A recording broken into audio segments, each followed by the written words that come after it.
Having a narcissistic parent is one of the most difficult ways to grow up. And if you had a narcissistic dad, it's probably impacted you in some extremely significant ways. And as I was preparing for this video, I was thinking about the role of the father in our society. So I am going to be talking about this in terms of traditional gender roles, but that is how most of us have grown up. So our fathers usually have a big impact on us in terms of our concepts of authority, our concept of leadership, how we function in the world. They have a big impact on us in terms of accountability, our accountability for ourselves and other people, right?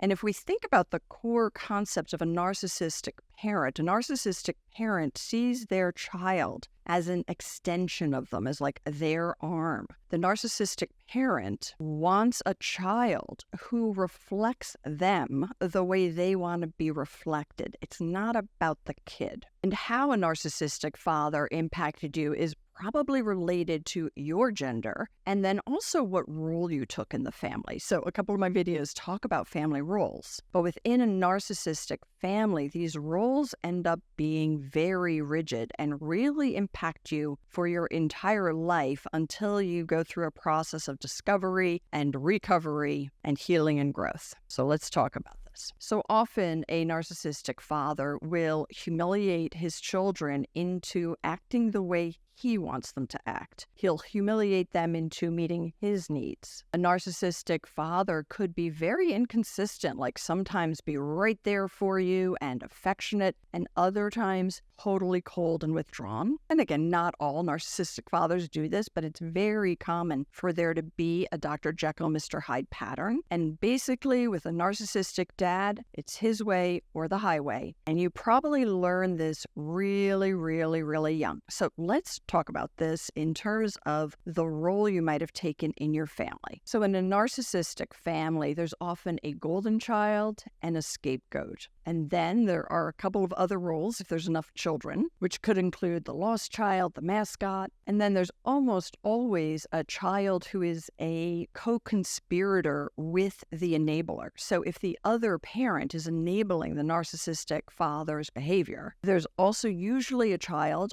often the female, who is mimicking that kind of enabling behavior. The golden child is often the oldest male, if you have a narcissistic dad. Not always, right? It does depend a little bit on personality type and other things, but that would not be unusual. But for any of these roles, the thing to keep in mind is that when we have to take on a very rigid role, we cut off other parts of ourselves. So the golden child probably cuts off any sense of vulnerability, any sense of kind of rebellion of I don't want to follow the rules. That's an important part of being a kid. That's an important part of being a teenager. That might get cut off. The caretaker child is probably cutting off any sense that their own needs matter. They are cutting off any of the sort of normal ways to be selfish, particularly when we're kids. It's like very natural to be selfish, to think about our own needs. And that is just not allowed in a narcissistic family. So as the son of a narcissistic father, you probably were really made fun of for crying, for any weakness shown. A narcissist can't tolerate their own weakness, and they definitely can't tolerate weakness in others. So to fill your role and to get your father's attention and admiration, which is perfectly natural, all kids want the love and concern and attention of their parent. And to get that, you probably had to cut off any sense of weakness. And of course, let me say this is reinforced by society because men aren't supposed to show their weakness. But because you are really presenting a false self to the world, you might still have those feelings of weakness and vulnerability and be deeply, deeply ashamed of them. And that is fostered by the narcissistic father who will put you down for showing it at all.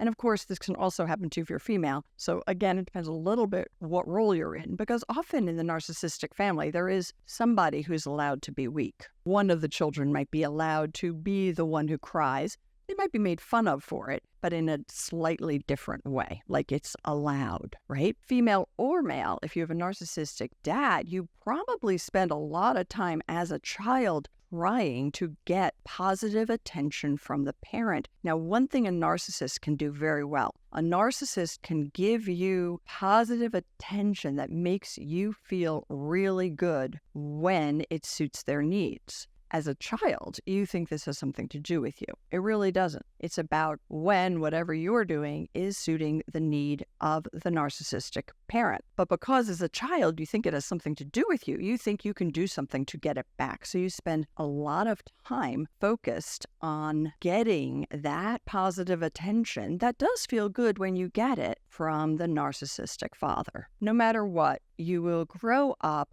feeling like you can never be good enough, because really nobody can be good enough. I have to put quotes around this, but nobody can really meet the projected expectations of the narcissist. No child is perfect. There is nothing good enough for the narcissist because they don't have within them that sense of like, I'm okay without all of that external stuff. So you can't ever be kind of good enough for that parent, but it doesn't mean you're not good enough. So I'm going to talk about 3 other aspects of a narcissistic father in terms of how it might have impacted you in the rest of this video. And the next one I want to talk about is how the narcissistic father often appears to be an upstanding member of their community. They might help the elderly neighbor nearby. They might do really nice things. They might be on the school board. They present to the world this picture of being perfect. That's what they want to do. And they're very skilled at presenting a false self. So when you're their child, this is very, very confusing because you observe that other people believe this. You observe that other people buy into it. You might even hear that feedback. It's just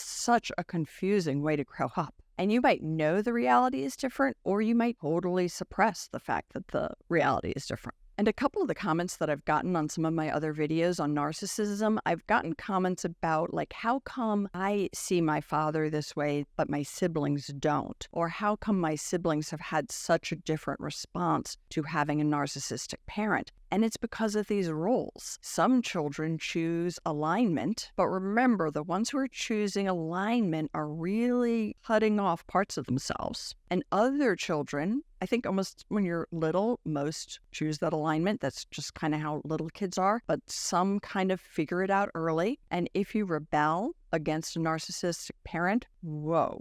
Be prepared to really be rebellious, because the parent will do everything they can to shame you, humiliate you, push you back into the role of somebody who supports them and admires them. So you end up really spending a lot of your time fighting, probably externally or internally. So this piece about how the narcissistic father appears in the world is also hard, because your close family members may be like, they may really believe that their father is a great guy. Your friends might think he's a great guy, the teachers, everybody in the community. So you feel very, very isolated. But once you're an adult and you have this figured out, just beginning to understand that yes, most narcissists are very skilled at manipulating others to believe the image they want to project. And that's all that's happening here. They have convinced others of the image they want to project. And as you begin to really see that and accept that, it becomes less isolating somehow, even if it doesn't change. And I think also moving away from wanting other people to see it this way, moving away from wanting your other family members to see it this way,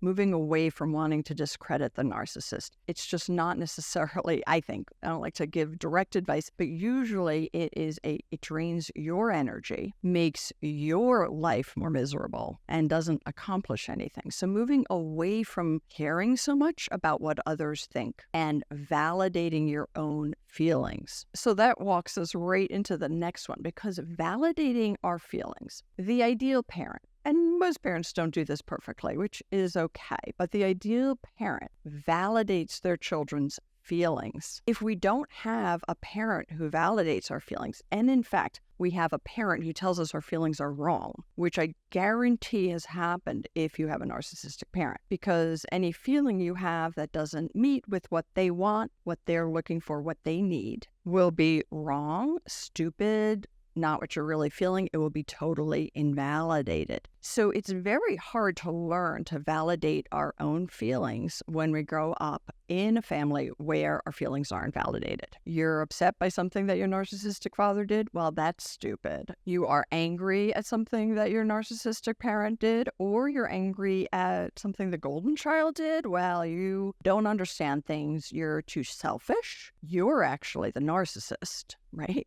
It all gets turned back on you. So you don't learn any sense of what do my emotions really mean? Am I really having them? Do they make sense? Or am I the crazy one? Maybe I'm the crazy one. I think most of us in relationships with narcissists feel this at some point. It's like, wow, I must be the one who's nuts. So this goes into the aspect of emotional abuse. So really, it's impossible to have a narcissistic parent without there being emotional abuse, because those kind of things from a parent to a child are abusive. So often with a narcissistic father, there might also be physical abuse, but the emotional abuse is always there. But it can also be even more subtle. It can be a withdrawal of affection, which is very damaging from a parent, right? But a narcissistic parent can withdraw, can ignore you. So it doesn't have to be direct, active, and aggressive. It can be a withholding. Gaslighting is the thing that makes us question our reality. Children are innately going to believe their parents. They just are.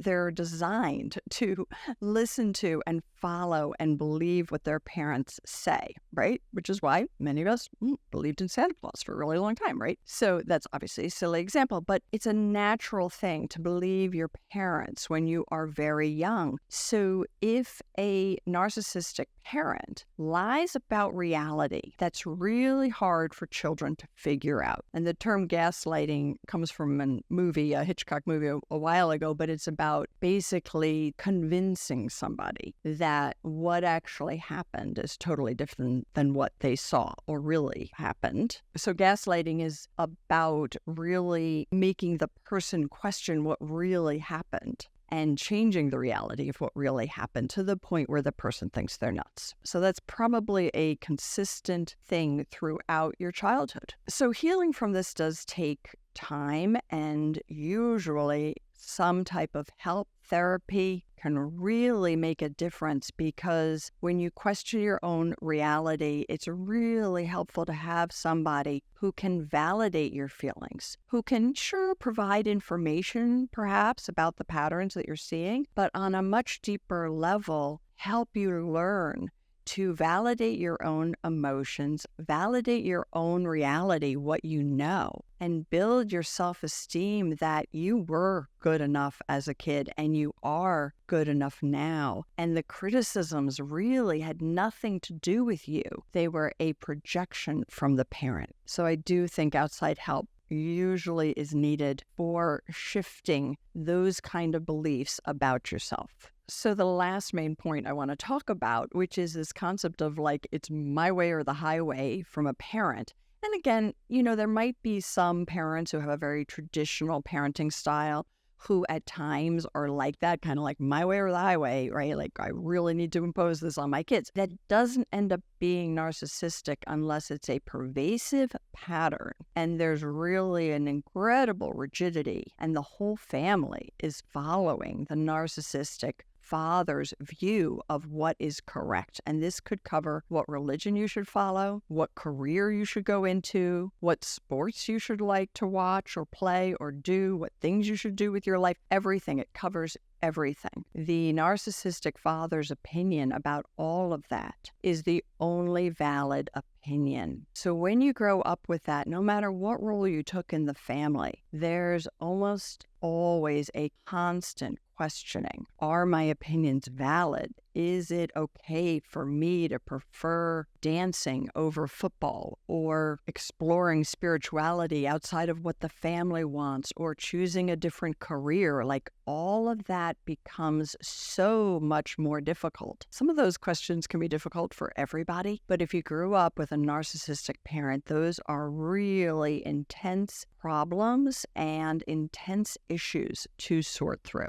And again, depending on what role you played, right? Like there might be some people, if you played the role of sort of the caretaker child or the golden child, you might accept like all of this, like no ifs, ands, or buts, dad's right, we got to follow it. So there might be some siblings in your family who are like, I don't know what your problem is, but we should, dad's right. We all should follow this religion or path or way in life. We all should do it. Look, you're not doing so well. He's doing great. But if you were the scapegoat or the lost child, or at some point you just realize this ain't working for me, right? It's very hard to figure out, what is it I want? What are my values? What am I interested in? And am I allowed to validate these feelings? So one thing I haven't really talked about today, and perhaps it's good for a future video, but we absorb our parents' voices so that we grow up and we have an inner father voice and an inner mother voice. And if we have this inner father voice, then the voice we have internally around the issues of authority, accountability, what you're allowed, what you're not allowed, mimics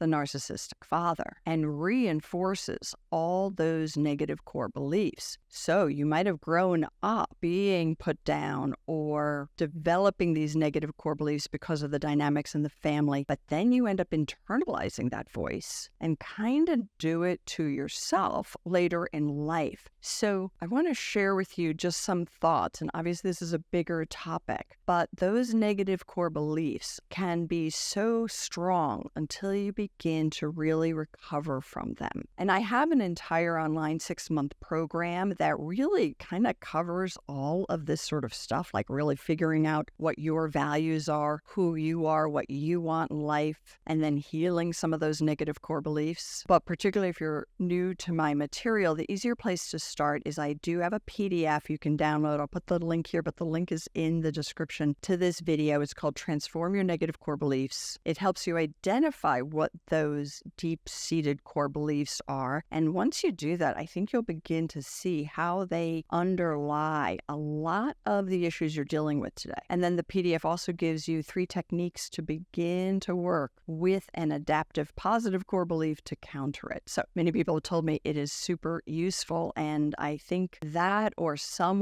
work in that area would really be helpful if you grew up with a narcissistic dad. So from my heart to yours, I wish you health and healing. Do let me know what you think of this video. If you have questions or comments or you disagree with something I said, let me know, and I hope to see you next week. Bye for now.